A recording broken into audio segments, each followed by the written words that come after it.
Olha, olha. Então, continuando nessa vida de derrota, fazendo análise, agora, gente, eu mostrei dois exemplos de regressão linear simples, uma que funcionou bonitinho e outra que quebrou o pressuposto e eu não consegui resolver com log e eu não segui, tá bom?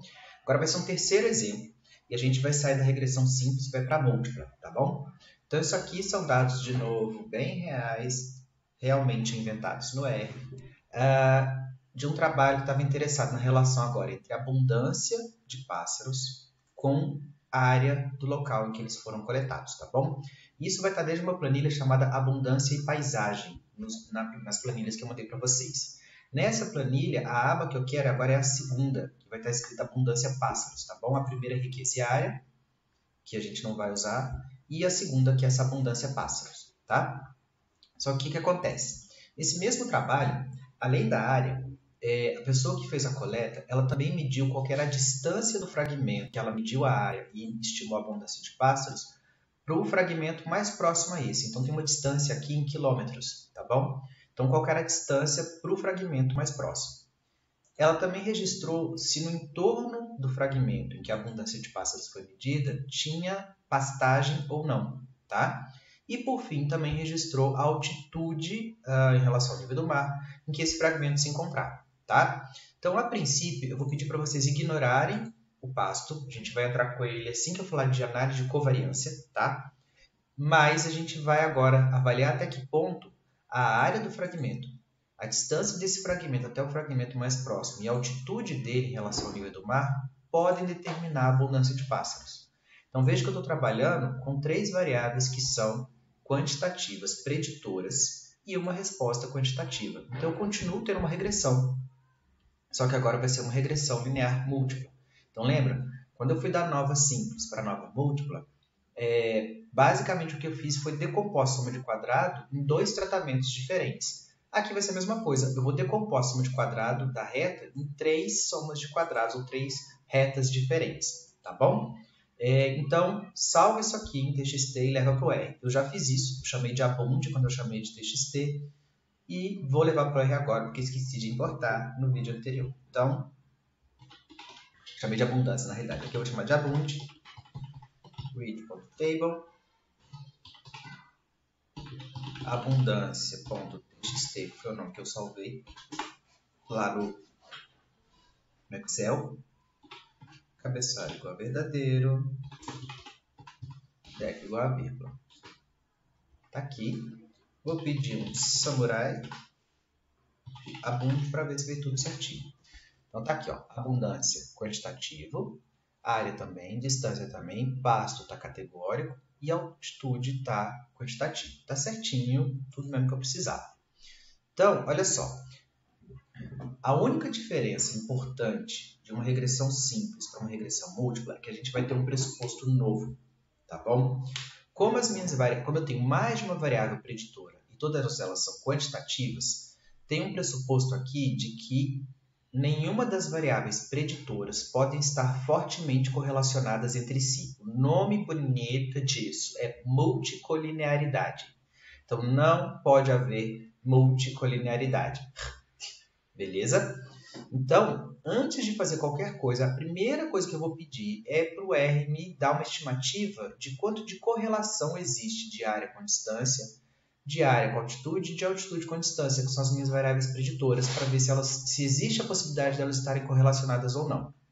Então, eu tenho uma funçãozinha aqui que chama cor, que eu posso pedir para ele calcular o coeficiente de correlação. Então, o coeficiente de correlação ele vai de menos 1, que é uma correlação negativa perfeita, a 1, que é uma correlação positiva perfeita. 0 quer dizer que não tem correlação. Então, quanto menor ou mais próximo de 0 o valor de correlação entre duas variáveis, no caso da regressão múltipla, melhor, porque isso indica que não tem multicolinearidade, tá bom?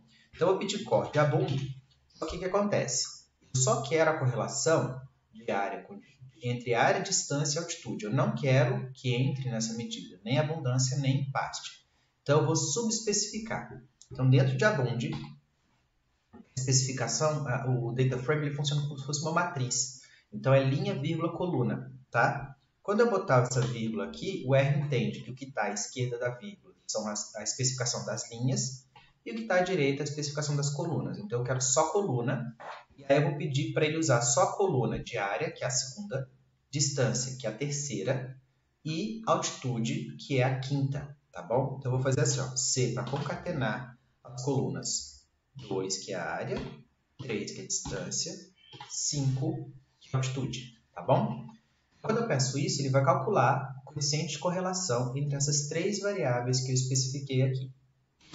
Pedir, e ele mostra, ó, de área com área, ou seja, ela com ela mesma, a correlação é perfeita. Ainda bem, né? Que se não fosse, ele está para você dia a dia de o que está acontecendo. De área com distância é 0,10, está bem perto de zero, então não é muito preocupante. De área com altitude já é 0,99, isso aqui está muito alto, então é essa preocupante. E de distância com altitude está aqui, 0,11, arredondando, também não é muito preocupante. Isso é uma matriz triangular, tá, gente?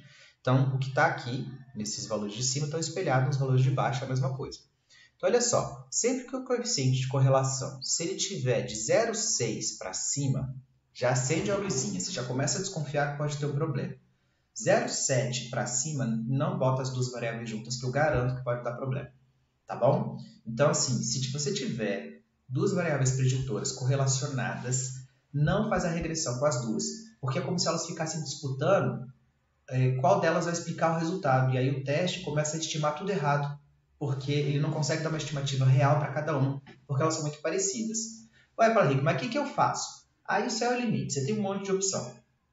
A opção mais simples, ou a primeira, é o seguinte: normalmente você está fazendo um trabalho, você tem uma hipótese.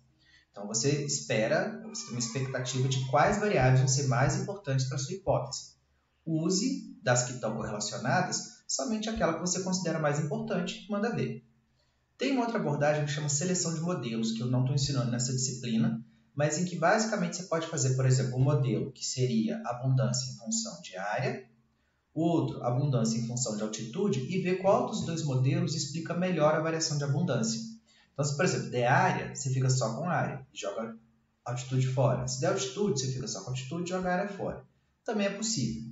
Tem opções de combinar essas variáveis fazendo um PCA, que eu não recomendo, acho meio capetoso demais. Então, assim, o que eu mais gosto, sendo bem honesto, é decidir com base em algum critério que seja lógico qual das duas variáveis eu vou manter, tá bom? Então, nesse caso, a pergunta envolve principalmente o efeito de área, não o efeito de altitude. Então, eu vou testar só com área. Se eu encontrar o efeito de área, provavelmente também vai ter um efeito de altitude, porque elas estão correlacionadas, tá bom? Mas eu vou focar a discussão em área. Então, eu venho aqui e vou pedir o meu modelo. Teste 6, LN, e aí vai ser abundância em função de área mais distância. Distância não tem problema, tudo bem? Meu problema é que eu não posso botar área e altitude junto, que elas estão muito correlacionadas. Vírgula, e a minha planilha vai ser abundância, tá bom? Paulo, você acha que vale a pena pedir interação de área com distância? Aí nós estamos falando de um modelo em que as preditoras são contínuas. Então, interação numa nova é bem fácil de interpretar quando acontece. Porque é super fácil de representar graficamente, a gente enxerga os padrões. Mas, quando são duas contínuas, lembra que a gente está falando de um plano. Então, assim, se fosse uma regressão simples, seria uma reta. Uma regressão múltipla é um plano, como se tivesse representado uma figura, uma folha assim. Se ela dá interação, essa folha é torta. Ou seja, a depender das combinações entre área e distância, a inclinação ela vai ficar mudando. Isso é um demônio para interpretar. Então, assim, no primeiro momento, se você está começando a trabalhar com estatística agora, não pede interação. Deixa para pedir interação lá na frente, quando você já estiver bem proficiente nisso. Então, eu não vou pedir. É muito chato de interpretar. A gente tem que ficar um tempão aqui fazendo figura e análise adicional para tentar entender o que acontece, tá bom? Então, vou ficar só com os efeitos independentes. Pedi aqui, beleza? Só que mesmo assim, eu preciso ver os outros pressupostos, que é heterogeneidade, variância e normalidade. Então, plot, teste 6, tá aqui. Então, olha só, muita gente quando vê essa figura fala assim, é heterogêneo. Aí eu falo, não é, a pessoa fala, eu não estou entendendo nada. Então eu já estou lendo, falei que ler virtualmente a mente dos alunos. Por que ele parece para vocês que ele é heterogêneo? Porque tem esse ponto demoníaco aqui, ó, que está bem lá atrás no x. Então, ele é um ponto que ele é um valor de x muito pequeno, que deve ser uma área zero, tá bom? E os outros estão bem na frente. Então, assim, ele é afastado. Mas percebam que esse ponto ele não está nem muito acima, nem muito abaixo em relação à nuvem de pontos. Se você conseguir ignorar, experimenta botar a mãozinha aí na figura, você vê que os outros pontos parecem um quadradinho, tá bom? Não tem esse valor, essa bolinha com o número 4 na frente, que ela parece um valor que destoa, o famoso outlier, tá? Mas para uma nuvem de pontos dessa não deve ser algo tão preocupante assim. Na hora que a gente fizer a figura final, a gente consegue ver. Mas um ponto que se afasta da nuvem, ao longo do eixo X dessa figura de resíduo aí, isso não é preocupante. O problema é quando o ponto é muito distante no eixo Y, que seria o resíduo em si, tá bom? Então isso aqui, por mais que pareça bizarro, ainda é variância homogênea, tá bom? A dispersão desses valores no eixo Y, ela é muito parecida ao longo da figura. Parece que eles estão todos uniformemente distribuídos ali, tá bom? Então, vou seguir para ver a normalidade. Aqui está super normal, não está desviando. Esse já é desnecessário e esse também. Beleza? Então, como eu fiz e deu ok, eu vou pedir uma nova teste 6. Aqui, ele me dá o grau de liberdade para a área, me dá o grau de liberdade para a distância e o grau de liberdade dos resíduos. Mesma história, soma de quadrado, quadrado médio, valor de f para cada um e o valor de p. Tudo bem? Que nesse caso deu não significativo, tanto para a área quanto para a distância. Está indicando para a gente a chance desse valor de f ser obtido ao acaso é de 8, 9%, arredondando. E essa é de 61%. Ou seja, esses dois aqui, pela convenção que a gente usa de 5%, eles são relativamente fáceis de ser obtidos ao acaso. Então, provavelmente, não existe um efeito nem de área, nem de distância do fragmento até um fragmento mais próximo sobre a abundância de pássaros, tá bom? Lembra que a gente precisa também do R² e das inclinações. Então, vou pedir um samurai, teste 6. Aqui, a inclinação para a área é quase zero, tá vendo? Menos 0,005. Para a distância é um pouquinho maior, é menos 0,15, tá? O erro padrão de cada uma, o valor de t e aqui o teste para cada uma delas, beleza? Esqueci o que eu falei aqui. Sim, e aí tem o R². Quando a gente faz a regressão múltipla, ele sempre, independente da regressão que você fizer, ele vai dar um R² múltiplo e um R² ajustado, tá bom? Para regressão simples, pode ficar com R² múltiplo, tá? Não tem problema. Mas para regressão múltipla, o ideal é trabalhar com esse ajustado aqui, que ele tenta ponderar pelo número de variáveis que você bota no seu sistema. E aí vejam que o R² é de 2%, está muito baixo. Então a variação de abundância é muito grande e, de fato, não faria muito sentido esperar que a área e a distância explicassem nada do padrão. Paulo, e as figuras? As figuras eu sugiro que você faça separado, porque senão tem que ficar a figura 3D, tá? Ela é demônio de olhar. Então, eu pediria uma figura. Vou copiar aqui só porque a preguiça de escrita é alta. Uma figura de abundância por área. Depois eu vou pedir uma figura de abundância por distância. Então tá aqui, percebam que na abundância por área não parece ter nenhum padrão muito forte e muito menos ainda para distância, tá bom? Ai, Paulo, mas então eu não desenho a reta nessa figura. Não necessariamente, tá? Tem algumas pessoas que falam que é besteira desenhar a reta porque deu não significativo, mas entendam. O teste em si, ele ajustou a reta. O que ele está dizendo é que a inclinação dessa reta ela tem uma chance muito grande de ser facilmente obtida ao acaso, ou seja, uma inclinação próxima de zero. E por isso não deve ter um efeito. Tá? É como se eu fizesse uma nova e não calculasse a média, tudo bem? Então, eu, Paulo Henrique, gosto de mostrar a reta, mesmo quando dá não significativo. O problema é que, às vezes, a reta vai parecer que está um pouco inclinada. Aí as pessoas falam assim, mas tem que dar efeito. Não tem, gente.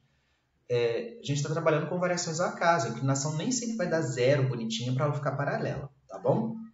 Então, você pode representar ou não representar, fica a seu critério, mas sempre mostre a inclinação e o erro padrão dela em algum lugar. Então, se você não fez a reta, No texto, coloque a inclinação, beleza? Então, você pode vir lá no seu texto e falar, olha, não houve um efeito nem de área, nem de distância sobre a abundância de pássaros. Ou a abundância de pássaros não esteve correlacionada nem com área, nem com distância. E aí faz uma tabela. Aí na tabela você bota o valor de F, os graus de liberdade, o valor de P, a inclinação e o erro padrão dela. Mas mostre, porque isso é o tamanho do efeito. Então não me interessa só o P, me interessa discutir também o tamanho do efeito. E aí cuidado, resultado não significativo não significa que o seu trabalho foi ruim. Vira e mexe, para fazer terapia aqui, mas vira e mexe, o aluno fala assim, ah, deu errado, quando deu não significativo. Oi? Então, não quer dizer que deu errado, quer dizer que deu não significativo, quer dizer que uma relação que você imaginava que poderia ocorrer não está ocorrendo. Isso gera avanço de conhecimento, isso gera avanço científico. Então, resultados não significativos devem ser publicados, tá bom? A gente tem um viés muito grande de publicação só para resultado significativo. E aí tem um monte de padrão que a gente acha que pode existir, que eles não existem, eles não estão sendo documentados. Então, se o seu trabalho deu não significativo, investe na publicação mesmo assim, porque isso é importante para caralho para dizer que determinados processos não ocorrem, tá bom? E a gente poder explorar, então, outros processos. Então, nesse caso, diz que a abundância não teve relação nem com área nem com distância. Mostra o valor de F para cada uma, o grau de liberdade para cada uma, o valor de P, a inclinação e o erro padrão. E mostra o R quadrado final também, que foi esse daqui de 2%. Beleza? Não deixa de mostrar. E aí lembra, além disso tudo, se você estiver fazendo uma regressão linear múltipla, avalie se as suas variáveis independentes estão correlacionadas ou não. Por um coeficiente de correlação de 0,6 para cima, suspeite, acima de 0,7 já não tenta, tá bom? É isso aí, pessoas. Já fizemos mais uma regressão, estamos plena nesse caralho aqui, tá bom? Thank you!